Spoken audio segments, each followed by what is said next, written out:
한나야, 아빠가 있는 부대로 와라. 그래야 안심할 수 있어. 아빠, 저는 제 힘으로 해보고 싶어요. 아빠처럼 존경받는 군인이 될게요. 외국인 흉내내는 그 여군이 훈련장에서 피투성이가 되어 쓰러져 있습니다. 서울 용산구 국방부 청사. 새벽 5시 반, 아직 어둠이 채 거치지 않은 시간입니다. 하지만 이미 한 사람이 부지런히 움직이고 있습니다. 68세의 유태식 장군, 국방부 예하 제7사단장입니다. 그의 하루는 언제나 이 시간부터 시작됩니다. 수십 년 군 생활 동안 단 한 번도 지각한 적 없는 그의 철칙이죠. 검은색 승용차에서 내린 유태식의 걸음걸이는 여전히 힘차고 단단합니다. 똑바로 세운 어깨, 절도 있는 발걸음. 그를 스쳐 지나가는 후배 장교들이 절도 있게 경례를 붙입니다. 사단장님, 안녕하십니까? 유태식은 묵직하게 고개를 끄덕이며 답례합니다. 하지만 오늘따라 그의 표정에는 어딘지 모를 부드러움이 스며 있습니다.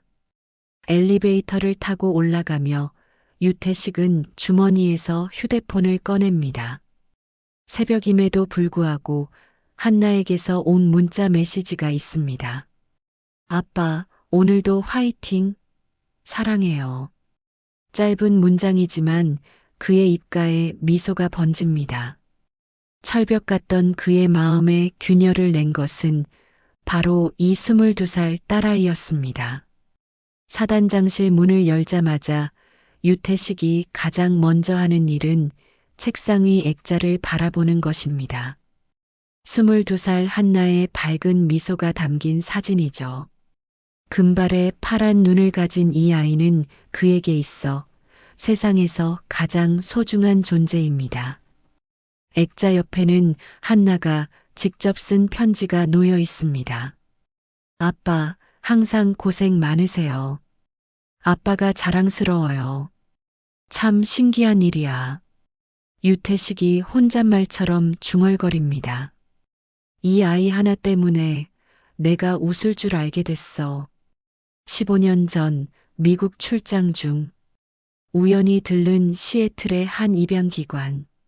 업무 차 들른 곳이었지만 그곳에서 만난 한나는 그의 인생을 완전히 바꿔놓았습니다. 당시 7살이던 그 아이는 다른 아이들과 달리 유독 조용했습니다. 구석진 자리에서 혼자 책을 읽고 있던 한나. 하지만 유태식과 눈이 마주치는 순간 천진난만하게 웃어 보였죠. 그 순간 그는 알았습니다. 이 아이가 자신의 딸이라는 것을. 아저씨는 누구예요?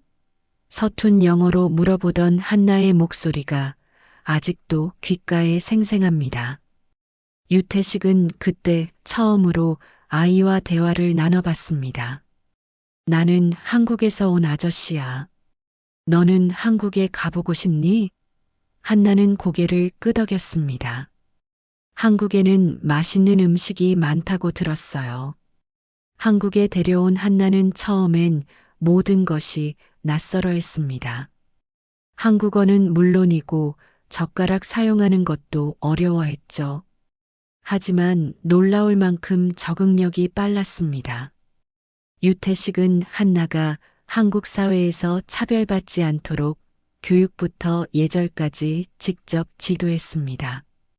아침 일찍 일어나 한글을 가르치고 저녁이면 한국 전래 동화를 들려주었습니다.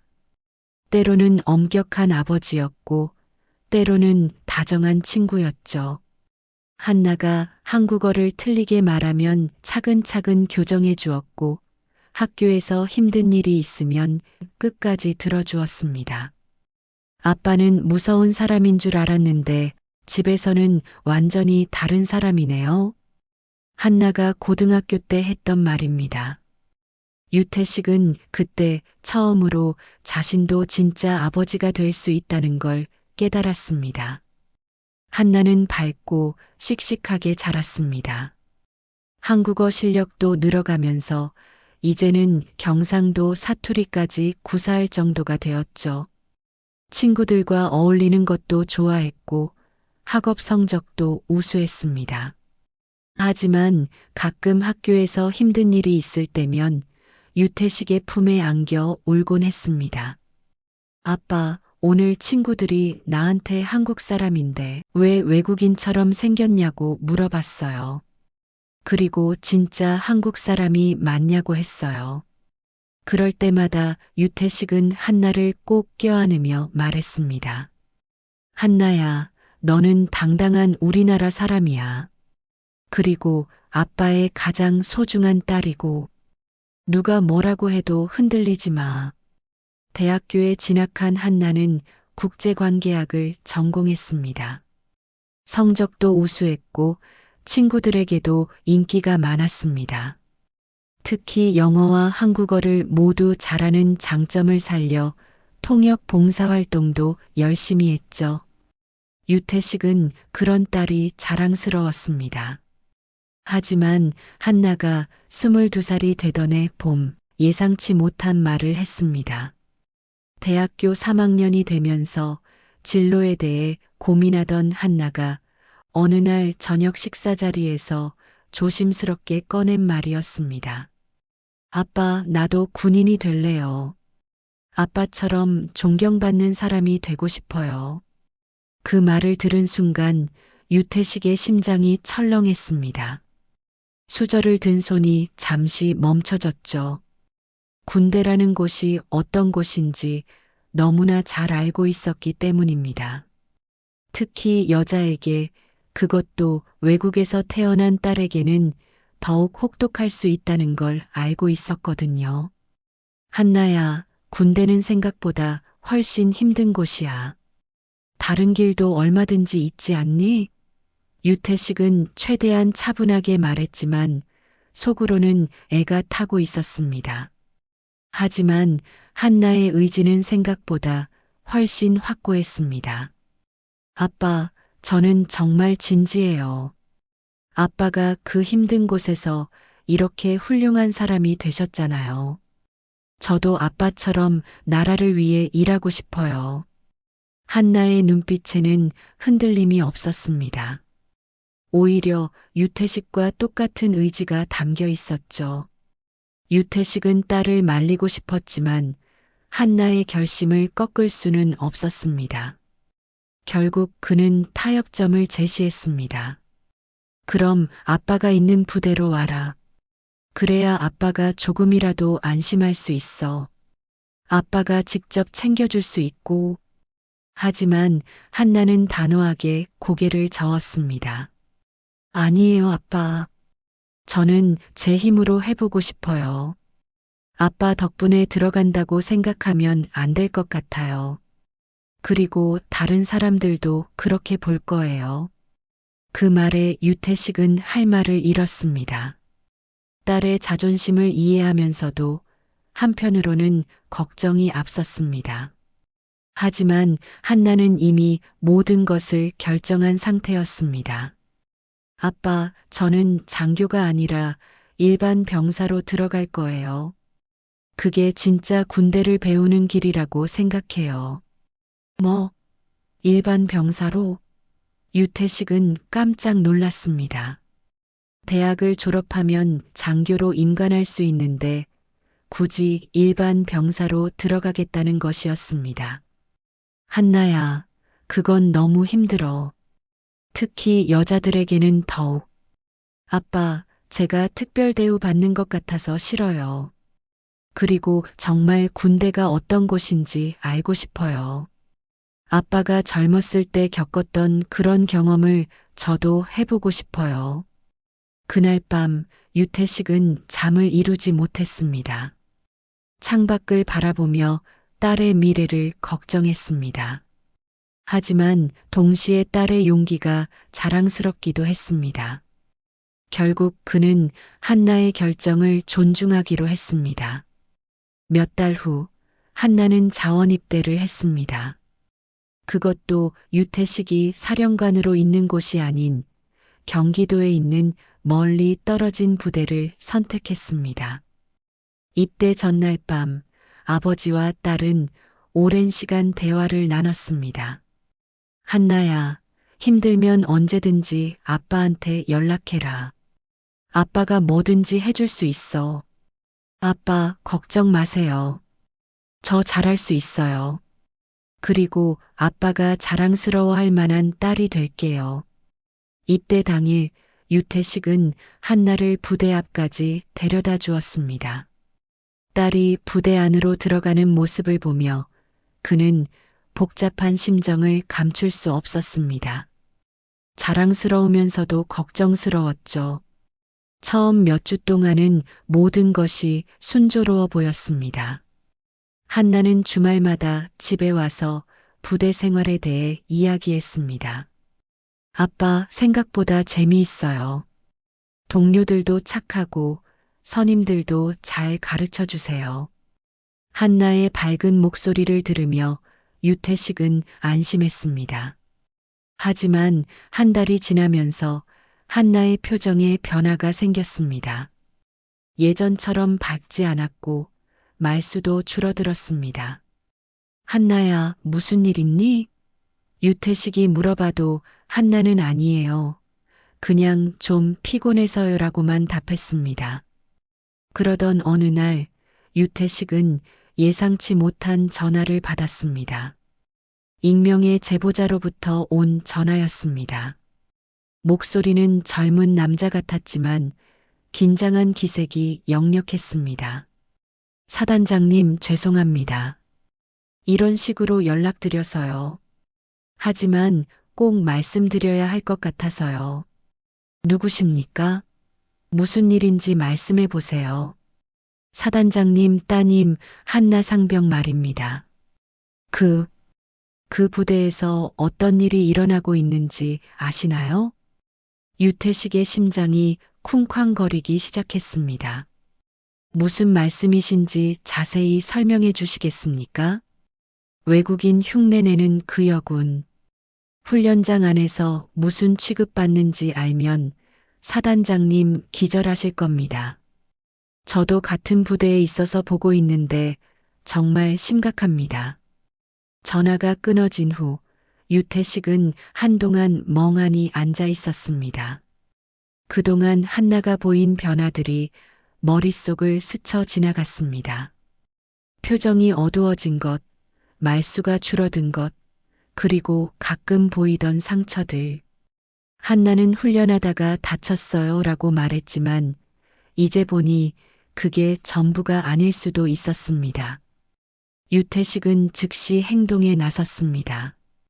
공식적으로 딸의 부대를 방문할 수는 없었지만 다른 방법이 있었습니다. 바로 위장 점검이었습니다. 정기적으로 실시하는 부대 점검을 핑계로 딸의 부대를 방문하기로 했습니다. 그날 밤 유태식은 잠을 이루지 못했습니다. 딸에게 무슨 일이 일어나고 있는 건지 자신이 너무 안일하게 생각했던 건 아닌지 후회가 밀려왔습니다. 하지만 이제라도 늦지 않았습니다. 내일 직접 확인해 보겠다고 다짐했습니다. 다음 날 새벽 유태식은 평소보다 일찍 일어났습니다. 어젯밤 익명의 제보 전화가 머릿속에서 떠나지 않았기 때문입니다. 그는 즉시 부관을 불러 한나가 있는 부대에 대한 위장 점검을 지시했습니다. 오늘 경기도 소재 제23연대에 긴급 점검을 실시하겠습니다. 사전 통보 없이 진행하니까 준비해 두세요. 사단장님, 무슨 특별한 이유가 있으신가요? 정기 점검입니다. 특별한 이유는 없어요. 유태식은 딸 걱정이라는 개인적인 이유를 밝힐 수 없었습니다. 오전 10시 유태식은 수행원들과 함께 한나의 부대에 도착했습니다. 부대장이 황급히 나와서 영접했습니다. 사단장님, 갑작스럽게 방문해 주셔서 영광입니다. 사전에 연락을 주셨으면 더 잘 준비했을 텐데. 괜찮습니다. 평소 모습을 보는 게 더 중요하니까요. 특별히 꾸밀 필요 없어요. 유태식은 부대 시설을 차례대로 점검했습니다. 생활관, 식당, 교육장 등을 둘러보며 평가했습니다. 하지만 정작 그의 관심은 딸 한나의 모습을 찾는 것이었습니다. 그런데 이상했습니다. 아무리 둘러봐도 한나의 모습이 보이지 않았습니다. 혹시 여군들은 어디서 훈련하고 있나요? 아, 여군들은 별도의 훈련장에서 훈련 중입니다. 안내해 드릴까요? 네, 그렇게 해주세요. 부대장의 안내를 받으며 여군 훈련장으로 향했습니다. 걸어가는 동안 유태식의 마음은 점점 무거워졌습니다. 혹시나 하는 불안한 예감이 현실이 될까봐 두려웠습니다. 훈련장에 도착하자 여러 명의 여군들이 체력 단련을 하고 있었습니다. 유태식은 그 사이에서 한나를 찾았습니다.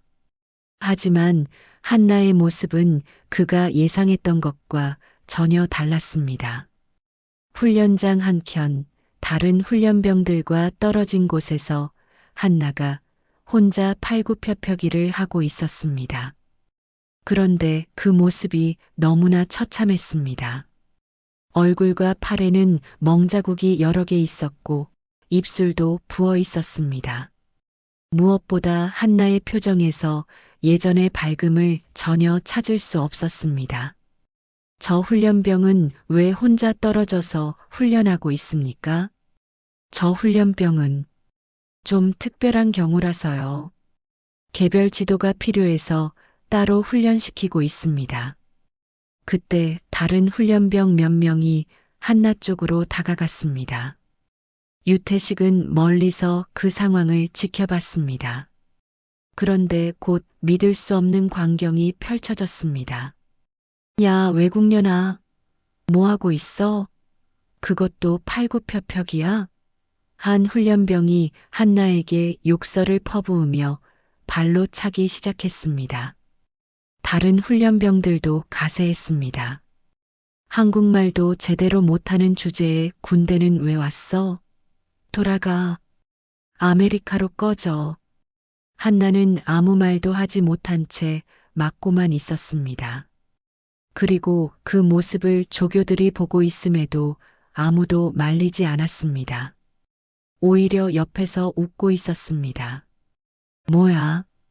저게 누가 우리 애한테. 유태식은 자신의 눈을 믿을 수 없었습니다. 차마 숨도 제대로 쉴 수 없었습니다. 딸이 구타당하는 모습을 보는 아버지의 심정을 누가 이해할 수 있을까요? 유태식은 즉시 그곳으로 달려가려 했습니다. 하지만 그 순간 한나가 고개를 들어 아버지를 발견했습니다. 두 사람의 시선이 마주쳤습니다. 한나의 눈에는 놀람과 당황, 그리고 부끄러움이 동시에 드러났습니다. 아빠. 한나가 입을 벌렸지만 소리는 나오지 않았습니다. 그때 조교 중 한 명이 한나를 향해 소리쳤습니다. 아, 뭘 보고 있어? 계속해. 그리고는 한나의 등을 발로 짓밟았습니다. 유태식은 더 이상 참을 수 없었습니다. 하지만 그가 개입하면 한나의 상황이 더 악화될 수 있다는 것을 알고 있었습니다. 주먹을 꽉 쥔 채 그 자리에 서 있을 수밖에 없었습니다. 사단장님, 이쪽으로 이동하시죠. 다른 시설도 보여드리겠습니다. 부대장이 유태식을 재촉했습니다. 하지만 유태식은 움직일 수 없었습니다.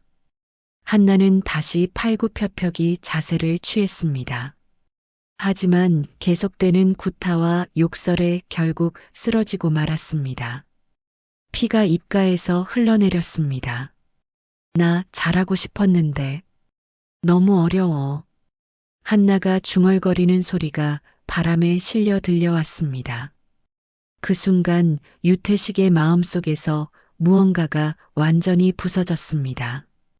수십 년간 쌓아온 군인으로서의 자제력, 아버지로서의 인내심, 모든 것이 한순간에 무너져 내렸습니다. 하지만 그는 그 자리에서 아무것도 할 수 없었습니다. 사단장으로서 공식적으로 개입할 수도 없었고, 아버지로서 달려가 딸을 안아줄 수도 없었습니다.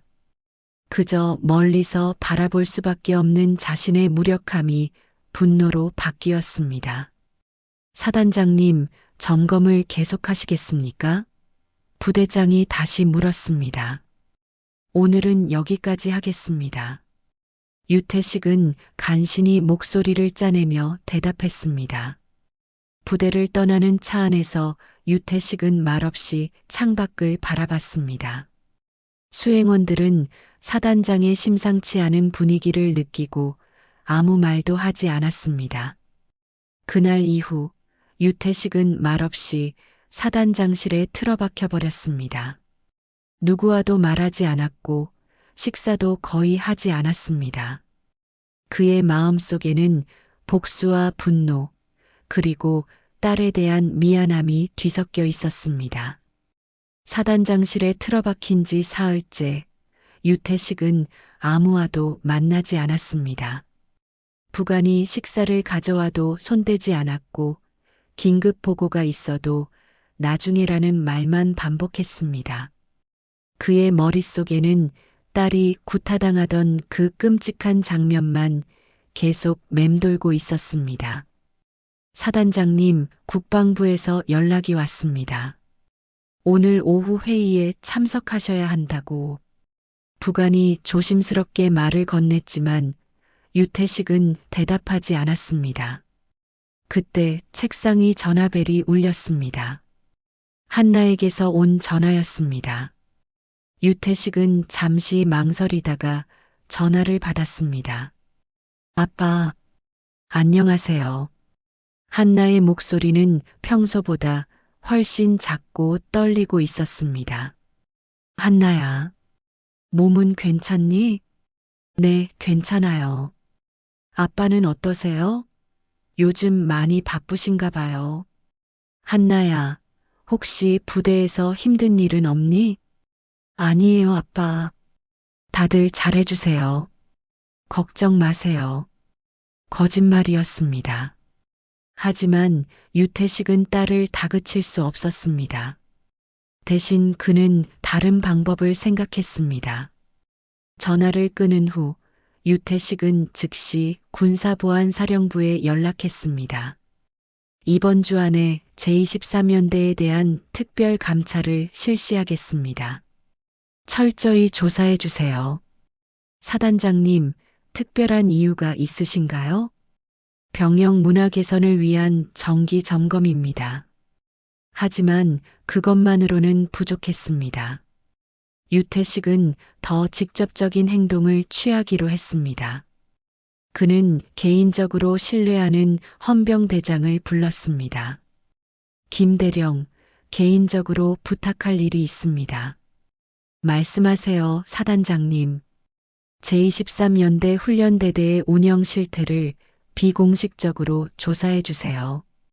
특히 여군 훈련병들의 처우에 대해서요. 김대령은 유태식의 표정에서 심상치 않은 기색을 느꼈습니다. 알겠습니다. 언제까지 보고 드리면 되겠습니까? 일주일 안에요. 그리고 이 일은 절대 비밀로 해주세요. 며칠 후 놀라운 일들이 연달아 일어났습니다. 먼저 제23연대의 훈련대대장이 갑자기 전출되었습니다. 그것도 하루 만에 모든 절차가 완료되어 부대를 떠났습니다. 부대장님이 갑자기 어디로 가신 거예요? 훈련병들이 수군거렸습니다. 글쎄, 어제까지만 해도 멀쩡했는데.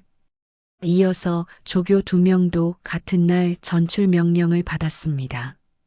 한나를 직접 구타했던 바로 그 조교들이었습니다.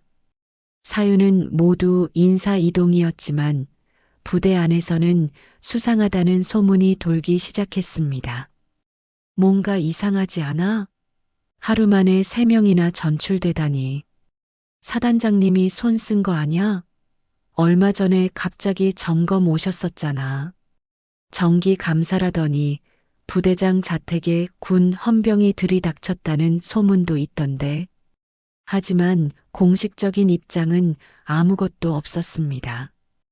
유태식은 이 모든 일에 대해 단 한마디도 하지 않았습니다. 다만 조용히 업무를 처리할 뿐이었습니다.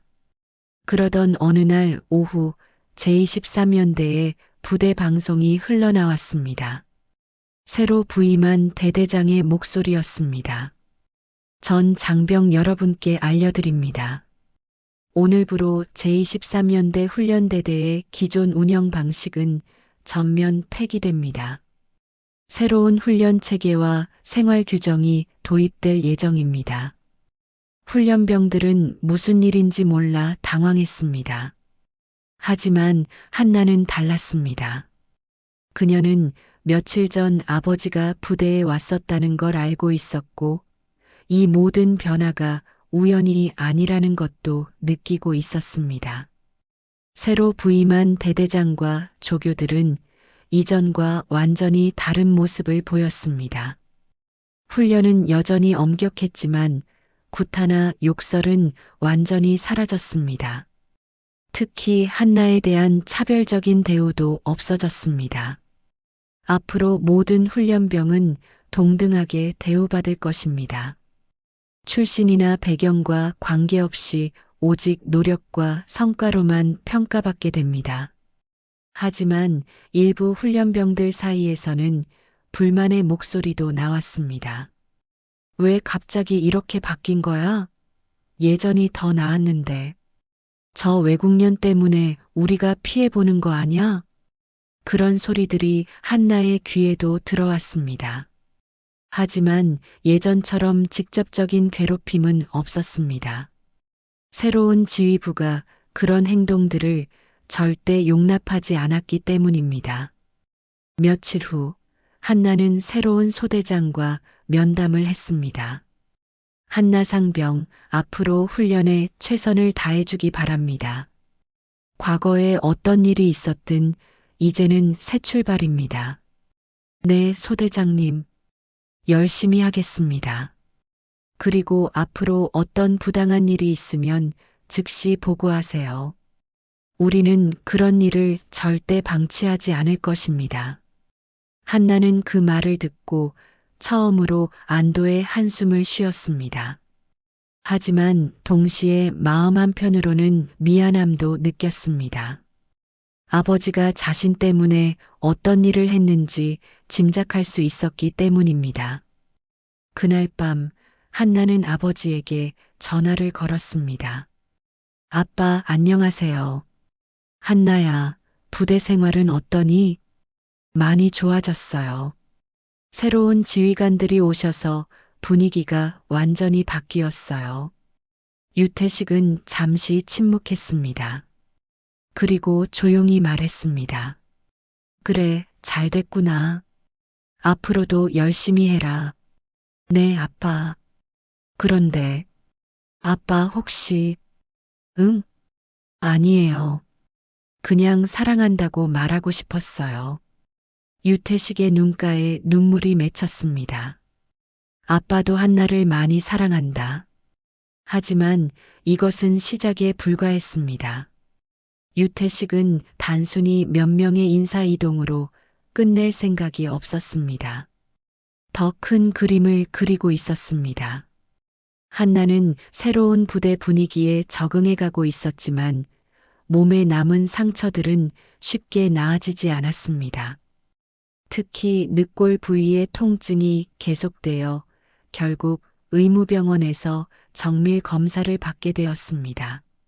한나 상병, 늑골에 금이 간 흔적이 있습니다. 언제 다친 건가요?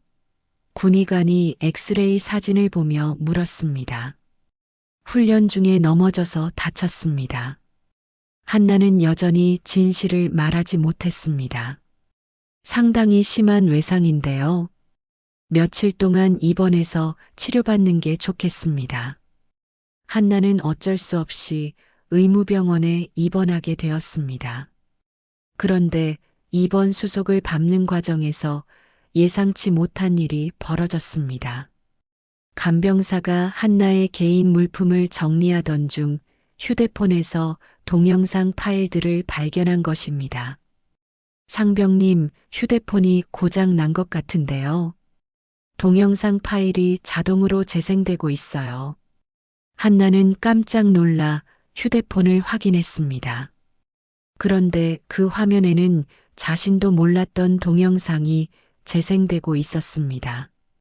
자신이 기절한 상태에서 누군가가 계속 폭력을 가하는 장면이었습니다.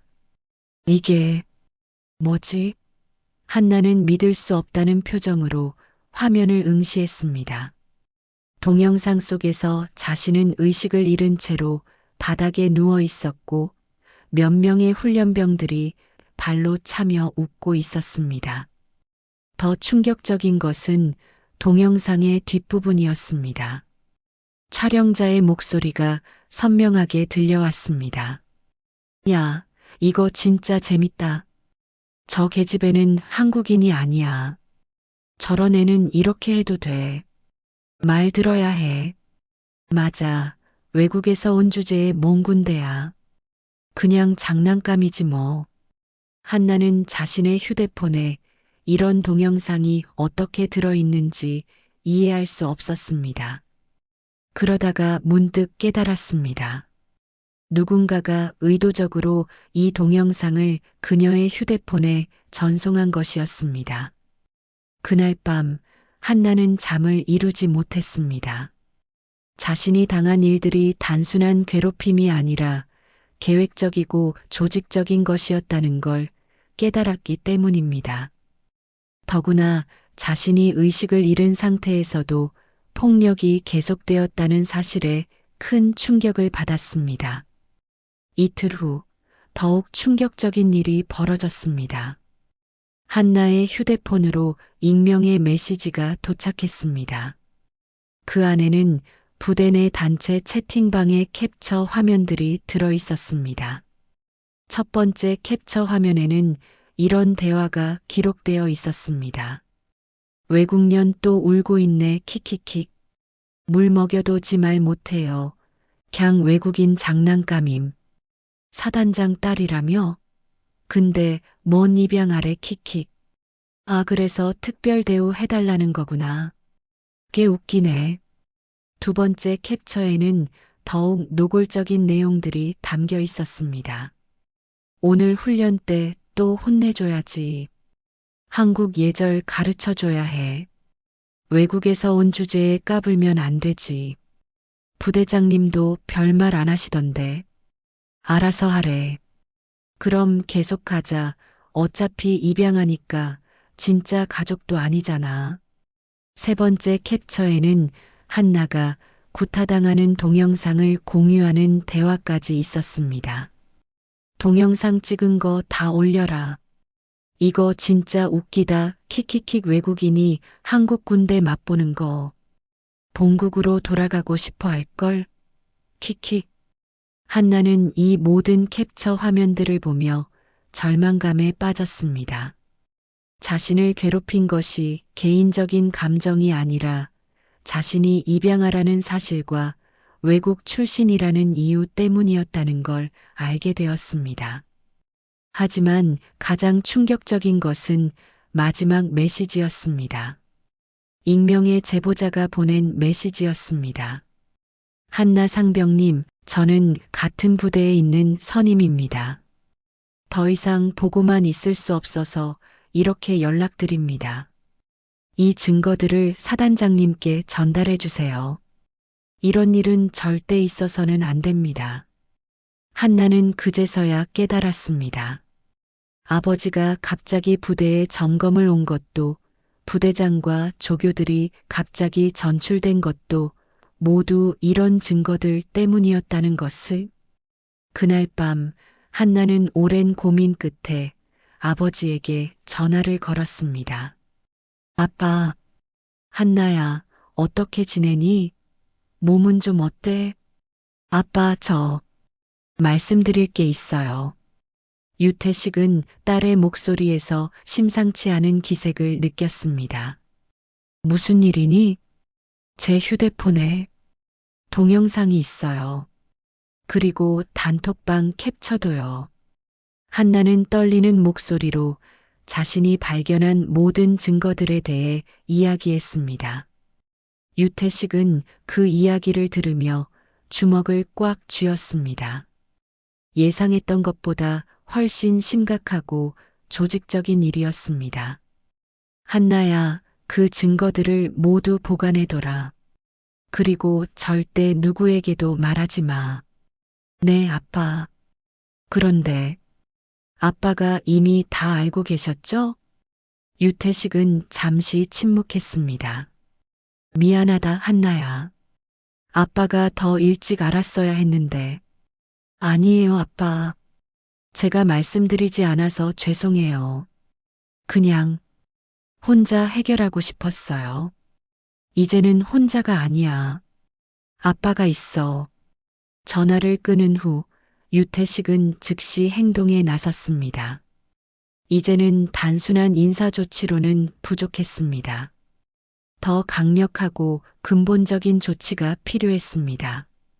다음 날 유태식은 군 검찰청에 정식으로 고발장을 접수했습니다. 동영상과 단톡방 캡처 등 모든 증거를 첨부하여 집단 괴롭힘과 인권 침해에 대한 수사를 요청한 것입니다. 이제 진짜 전쟁이 시작되는 것이었습니다. 군 검찰청에 고발장을 접수한 다음 날 유태식은 전례 없는 결정을 내렸습니다. 그는 국방부 장관에게 직접 전화를 걸었습니다. 장관님, 유태식입니다. 긴급히 면담을 요청드립니다. 무슨 일인가요, 사단장? 제가 직접 말씀드려야 할 중대한 사안이 있습니다. 그날 오후 유태식은 국방부 장관실에 앉아 있었습니다. 그의 앞에는 한나의 휴대폰에서 발견된 모든 증거 자료들이 놓여 있었습니다. 장관님, 저는 오늘 한 가지 제안을 드리러 왔습니다. 말씀해 보세요. 군사보안사령부를 통한 전시편제 수준의 특별수사를 요청합니다. 장관은 깜짝 놀랐습니다. 전시편제라는 것은 전쟁 상황에서나 사용하는 최고 수준의 수사 체계였습니다. 사단장, 그건 너무 과도한 것 아닙니까? 개별 부대의 문제를 위해서. 장관님, 유태식이 차분하면서도 단호한 목소리로 말을 잘랐습니다. 이건 개별 부대의 문제가 아닙니다. 우리 군 전체의 문제입니다.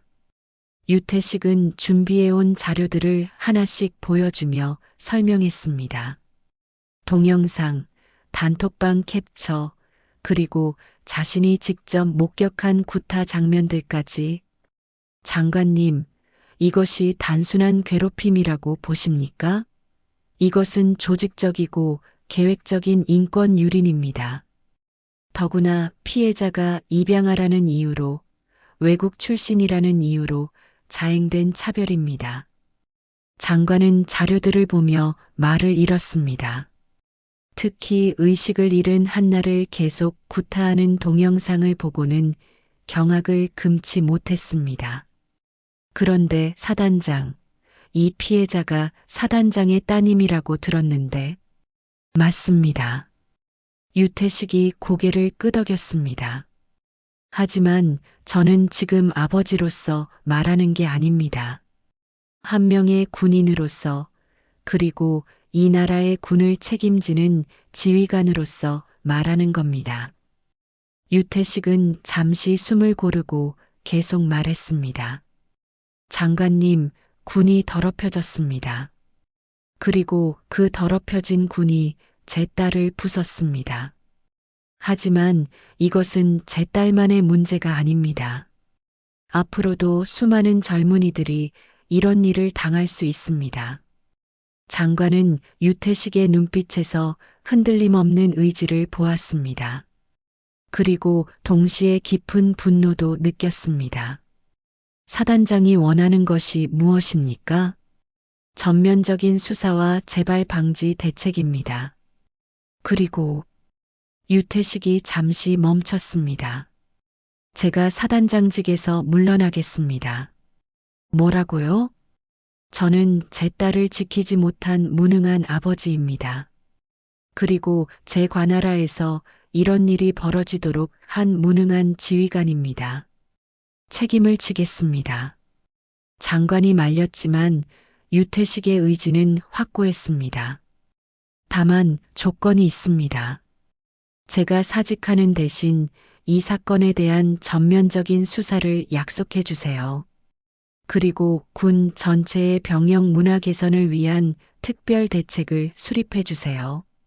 그날 저녁 유태식은 사단장실에서 사직서를 작성했습니다. 그리고 동시에 군 검찰청과 군사보안사령부에 공식 고발장을 제출했습니다. 이번에는 개인 자격이 아닌 전직 사단장의 자격으로 말입니다. 이제부터는 아버지 유태식이 아니라 시민 유태식으로서 이 일을 끝까지 추적하겠습니다. 다음 날 군 내부는 발칵 뒤집혔습니다. 현직 사단장이 자신의 딸이 당한 일을 이유로 사직하며 군 전체를 상대로 수사를 요청했다는 소식이 퍼진 것입니다. 사단장님이 진짜 사직하신다고? 딸 때문에 군 전체를 뒤엎으시는 거래. 이거 완전 전쟁이네. 유태식의 사직 소식은 곧 언론에도 알려졌습니다. 하지만 그는 어떤 언론 인터뷰도 거부했습니다. 대신 한 가지 일에만 집중했습니다. 바로 한나를 돌보는 것이었습니다. 한나야, 아빠가 사단장을 그만뒀어. 뭐라고요? 왜요? 아빠 딸이 군대에서 맞는데 아빠가 가만히 있을 수는 없잖아. 한나는 눈물을 흘렸습니다. 아빠, 저 때문에 그런 큰 결정을 하시면 안 돼요. 한나야, 이건 너 때문이 아니야. 이건 옳고 그름의 문제야. 아빠는 지금까지 군인으로 살아왔는데 정작 군이 이런 식이었다는 걸 몰랐어. 그게 더 부끄러워. 유태식은 딸을 꼭 안아주며 말했습니다. 이제는 아빠가 제대로 된 군대를 만들기 위해 싸울 거야. 너를 위해서가 아니라 앞으로 군대에 올 모든 젊은이들을 위해서. 며칠 후 군사보안사령부의 특별수사팀이 구성되었습니다. 그리고 제23연대뿐만 아니라 전국의 모든 부대에 대한 병역 문화전수 조사가 시작되었습니다. 유태식은 이제 더 이상 사단장이 아니었습니다. 하지만 그의 진짜 전쟁은 이제 시작된 것이었습니다. 군복을 벗고 시민의 옷을 입은 그는 더 자유롭게, 더 강력하게 이 문제에 맞설 수 있게 되었습니다. 포탄은 안 떨어져도 전쟁은 시작됐어. 유태식이 혼잣말처럼 중얼거렸습니다. 그의 눈빛에는 절대 물러서지 않겠다는 의지가 불타고 있었습니다. 한나는 아버지의 그런 모습을 보며 처음으로 안심할 수 있었습니다. 이제는 혼자가 아니었습니다. 그리고 자신이 당한 일이 헛되지 않을 것이라는 확신도 들었습니다. 유태식의 사직 이후 일주일 군사보안사령부의 특별수사팀이 본격적인 조사에 착수했습니다. 하지만 수사 과정은 생각보다 복잡했습니다. 증거인멸을 시도하는 세력들과 진실을 밝히려는 세력들 사이에 보이지 않는 전쟁이 벌어지고 있었습니다. 사단장님, 아니 유태식 씨. 수사팀장이 정중하게 말했습니다. 현재 수사 대상자들이 조직적으로 입을 맞추고 있는 상황입니다. 쉽지 않을 것 같습니다. 하지만 유태식은 포기하지 않았습니다. 제가 직접 증언하겠습니다. 그리고 제 딸도 공식 증언에 나서겠습니다. 그 소식이 알려지자 군 내부는 더욱 술렁거렸습니다. 전직 사단장과 그의 딸이 직접 증언대에 나선다는 것은 전례 없는 일이었습니다. 진상조사 첫날, 유태식은 수사팀 앞에 앉아 자신이 목격한 모든 것을 증언했습니다. 저는 제 눈으로 봤습니다. 제 딸이 의식을 잃을 때까지 구타당하는 모습을요. 그리고 그것을 지켜보는 지휘관들의 무관심도 봤습니다. 그의 증언은 정확하고 구체적이었습니다. 날짜, 시간, 장소, 그리고 가해자들의 신원까지 모든 것을 기억하고 있었습니다. 이틀째, 한나가 증언대에 섰습니다. 처음에는 떨리는 목소리였지만 점점 또렷해졌습니다. 저는 한국인입니다. 비록 미국에서 태어났지만 이 나라에서 자라며 이 나라를 사랑하게 되었습니다. 그런데 그 사랑하는 나라의 군대에서 저는 외국년이라고 불리며 맞았습니다. 한나의 증언이 계속되자 수사팀들도 숙연해졌습니다. 저를 때린 사람들은 제가 입양하라는 걸 알고 있었습니다. 그리고 그것을 이유로 진짜 가족이 아니니까 괜찮다고 말했습니다. 하지만 저는 말하고 싶습니다. 저는 유태식 장군의 진짜 딸이고 이 나라의 진짜 국민입니다. 한나의 증언이 끝나자 변화가 일어나기 시작했습니다. 그동안 침묵하고 있던 다른 증인들이 하나둘 나서기 시작한 것입니다. 먼저 익명으로 제보했던 선임병이 공식 증언에 나섰습니다. 저는 더 이상 가만히 있을 수 없었습니다. 한나 상병이 당한 일은 명백한 집단 괴롭힘이었습니다. 그리고 그것을 묵인한 지휘부도 문제가 있습니다.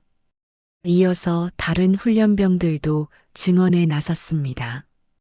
처음에는 무서워서 말하지 못했습니다. 하지만 한나 상병과 사단장님이 용기를 내는 걸 보고 저도 진실을 말하기로 했습니다.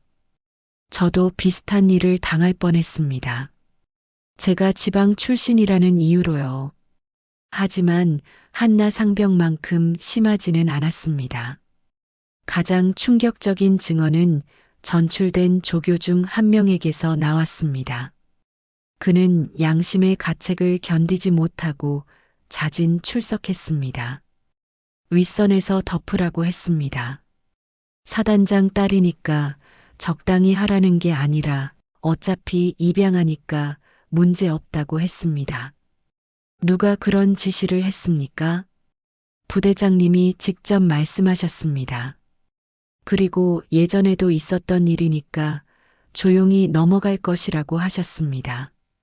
더 놀라운 증언이 이어졌습니다. 이런 일이 한나 상병만의 문제가 아니었습니다. 다른 부대에서도 비슷한 일들이 있었다고 들었습니다. 특히 다문화 가정 출신이나 외국 국적에서 귀화한 장병들이 표적이 되는 경우가 많았습니다. 조교의 증언은 계속됐습니다. 저희는 처음엔 단순한 훈련이라고 생각했습니다. 하지만 점점 도가 넘어갔습니다. 특히 한나 상병의 경우는 계획적이었습니다. 계획적이라는 게 무슨 뜻입니까? 부대 내에 외국인 길들이기라는 은어가 있었습니다. 다문화 배경을 가진 장병들을 한국식으로 교육한다는 명목으로 가혹행위를 정당화하는 논리였습니다. 수사팀장이 놀라며 물었습니다. 그런 관행이 공식적으로 있었다는 말입니까? 공식적이지는 않았지만 암묵적으로 묵인되고 있었습니다. 심지어 일부 간부들은 애국 교육이라고 부르기도 했습니다. 이런 증언들이 쏟아지자 수사는 예상보다 훨씬 큰 규모로 확장되었습니다. 단순히 한 부대의 문제가 아니라 군 전체에 만연한 구조적 문제라는 것이 드러났습니다. 하지만 여전히 저항하는 세력들도 있었습니다. 일부 고위 간부들은 과도한 수사라며 반발했습니다. 개별 사건을 이렇게 크게 만들 필요가 있습니까? 군기 확립 차원에서 있을 수 있는 일 아닙니까? 그러나 유태식은 물러서지 않았습니다. 그는 기자회견을 열어 공개적으로 발언했습니다. 군기 확립과 집단 괴롭힘은 전혀 다른 문제입니다. 더구나 출신 배경을 이유로 한 차별은 절대 용납될 수 없습니다. 문제 삼으면 승진 끝난다고 했던 일부 간부들의 증언도 나왔습니다. 저희는 알고 있었습니다. 하지만 문제를 제기하면 불이익을 당한다는 것도 알고 있었습니다. 그래서 대부분 침묵했습니다. 이런 증언들이 연쇄적으로 나오면서 도미노 효과가 일어났습니다. 다른 부대에서도 비슷한 사건들이 하나둘 신고되기 시작했습니다. 유태식은 매일 수사 현장을 지켜봤습니다. 그리고 딸 한나에게 말했습니다. 한나야, 내가 용기를 낸 덕분에 다른 사람들도 용기를 내고 있어. 이제 정말 변화가 시작되고 있어. 한나는 아버지를 보며 말했습니다. 아빠, 저는 이제 후회하지 않아요. 이 모든 일이 헛되지 않을 것 같아요. 하지만 진짜 변화는 이제 시작일 뿐이었습니다.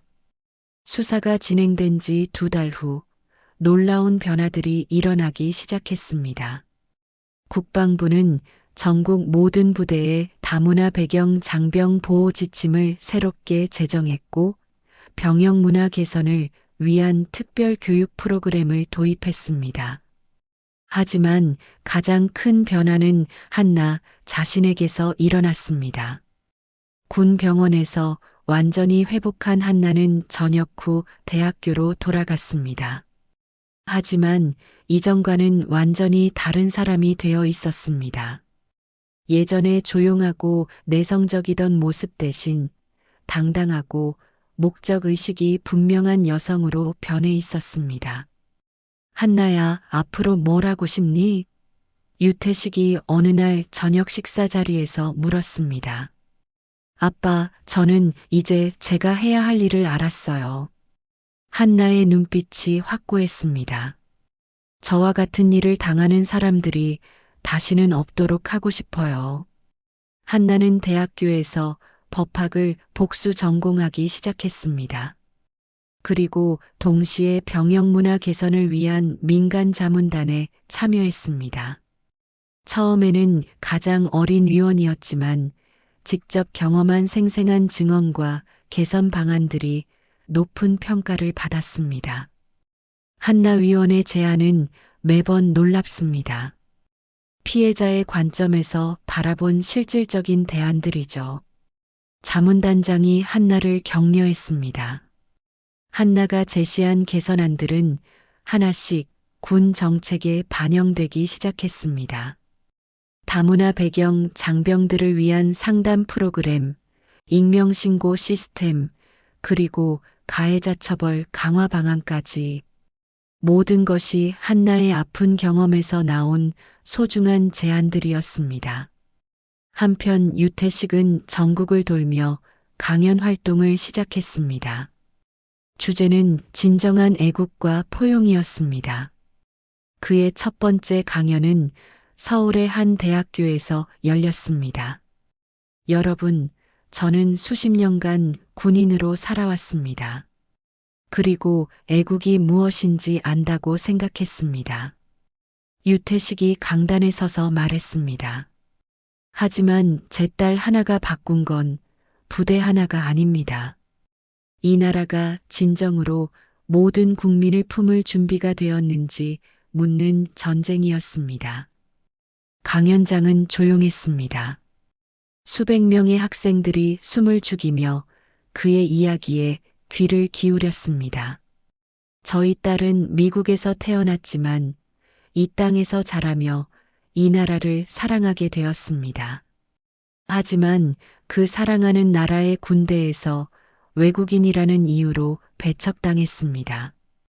유태식의 목소리가 떨렸습니다. 진정한 애국은 우리와 다른 사람을 배척하는 것이 아닙니다. 오히려 그들을 포용하고 함께 나아가는 것입니다. 강연이 끝나자 한 학생이 질문했습니다. 장군님, 혹시 후회하시지는 않나요? 사단장직을 포기하신 것 말입니다. 유태식은 잠시 생각하고 답했습니다. 전혀 후회하지 않습니다. 오히려 이제야 진짜 중요한 일을 하고 있다는 생각이 듭니다. 그의 강연은 큰 반향을 일으켰습니다. 언론에서도 주목했고 다른 대학들에서도 강연 요청이 쏟아졌습니다. 유태식은 전국을 돌며 진정한 애국에 대한 메시지를 전했습니다. 6개월 후 한나와 유태식은 함께 특별한 행사에 참석했습니다. 국방부가 주최한 병역문화 개선 정책 발표회였습니다. 그들이 제안한 정책들이 공식적으로 발표되는 자리였습니다. 오늘 발표하는 정책들은 모두 실제 경험을 바탕으로 만들어졌습니다. 국방부 장관이 말했습니다. 특히 한나 위원과 유태식 전 사단장의 기여가 컸습니다. 발표회가 끝난 후 기자들이 한나에게 질문했습니다. 한나 씨, 이런 정책들이 나오기까지 많은 고생을 하셨는데 지금 기분이 어떠신가요? 한나는 잠시 생각하고 답했습니다. 저는 이제 정말 자랑스러운 한국인이 된 것 같아요. 제가 당한 아픔이 헛되지 않았다는 생각이 들어요. 앞으로의 계획은 어떻게 되시나요? 저는 변호사가 되어서 저와 같은 피해자들을 도울 계획입니다. 그리고 이 나라가 정말로 모든 사람을 포용하는 나라가 되도록 계속 노력할 거예요. 그때 한 기자가 유태식에게 질문했습니다. 전 사단장님, 딸이 이렇게 성장한 모습을 보시니 어떠신가요? 유태식은 한나를 바라보며 답했습니다. 제가 딸을 자랑스러워하는 게 아니라 딸이 저를 더 나은 사람으로 만들어줬습니다. 그리고 이 나라도 더 나은 나라로 만들어줬죠. 발표회가 끝나고 아버지와 딸은 함께 집으로 돌아갔습니다. 그날 밤 두 사람은 오랜만에 편안한 대화를 나눴습니다. 아빠, 정말 고마워요. 한나가 말했습니다. 뭐가 고맙다는 거니? 저를 진짜 딸로 여겨주신 것, 그리고 저를 위해 모든 걸 포기하고 싸워주신 것. 유태식은 한나를 꼭 안아주며 말했습니다. 한나야, 너는 처음부터 내 진짜 딸이었어. 혈육이 아니라 사랑으로 맺어진 진짜 가족이야. 그리고 1년 후 놀라운 일이 일어났습니다.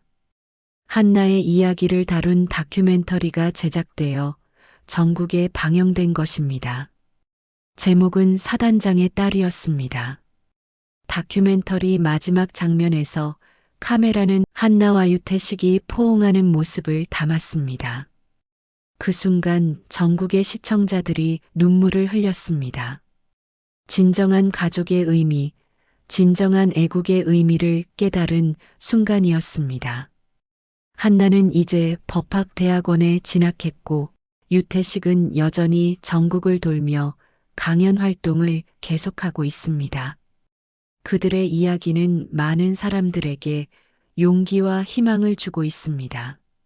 그리고 무엇보다 한국 사회가 조금씩 더 포용적인 사회로 변해가고 있습니다.